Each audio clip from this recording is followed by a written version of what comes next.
focus. About that love, not a focus. Skin kills. Okoma kombe. Listen business kombe. Iti ameni. Mamba uta rusabe mse. Rudo rwacho top class. Kushika ndape mama ya wegazi. Rudo rwacho top class. Abunza kana focus. Kure kwe gawa noksna mutsopo. Ngawa uri kure ndo ya. Kure kwe gawa noksna mutsopo. Ngawa kure kure ndo ya. Kure kwe gawa noksna mutsopo. Ngawa uri kure ndo ya. Kure kwe gawa noksna mutsopo. Ngawa kure kure ndo ya. Uri kwa mdare ndo yako. Blawa yo kwe kwe ndo yako. Boida rusape ndo yako. Kana kwa mjoko ndo yako. Rudo rwedu ifirapo. Senge inde ndo firapo. Chicha nikaite usipo. Saka uri kure ndo yako. Kure kwe gawa noksna mutsopo. Ngawa uri kure ndo ya. Kure kwe gawa noksna mutsopo. Ngawa kure kure ndo ya. Kure kwe gawa noksna mutsopo. Ngawa uri kure ndo ya.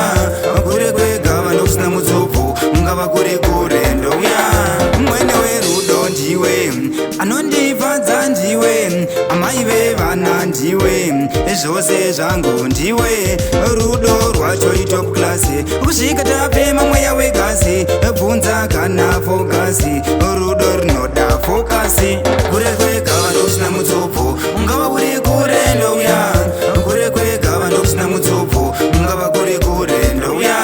Kure kwe gawa nokusina mutsopo. Ungava uri kure ndouya. Kure kwe gawa nokusina mutsopo. Ungava kure kure ndouya. Uri kwa mdare ndou yako. Blawa yo kwe kwe ndou yako. Boera rusape ndou yako. Kana kwa mjoko ndou yako. Rudo rwedu ifirapo. Senge inde ndo firapo. Chicha nikaite usipo. Saka uri kure ndou yako. Kure kwe gawa nokusina mutsopo. Ungava uri kure ndou ya. Kure kwe gawa nokusina mutsopo. Ungava kure kure ndou ya. Kure kwe gawa nokusina mutsopo. Ungava uri kure ndou ya. Kure kwe gawa nokusina mutsopo. Ungava kure kure ndou ya. Mwene werudo ndiwe. Anondifadza ndiwe. Amaive vana ndiwe. Zvose zvangu ndiwe. Rudo rwacho top class. Kusvika tapema mweya wegazi. Bvunza kana fokasi. Rudo rinoda fokasi. Kure kwe gawa nokusina mutsopo. Ungava uri kure ndouya. Kure kwe gawa nokusina mutsopo. Ungava kure kure ndouya. Kure kwe gawa nokusina mutsopo. Ungava uri kure ndouya. Kure kwe gawa nokusina mutsopo. Ungava kure kure ndouya. Kure kwe gawa nokusina mutsopo. Ungava uri kure ndouya. Kure kwe gawa nokusina mutsopo. Ungava kure kure ndouya. Kure kwe gawa nokusina mutsopo. Mambo auta rusape misei. The love specialist.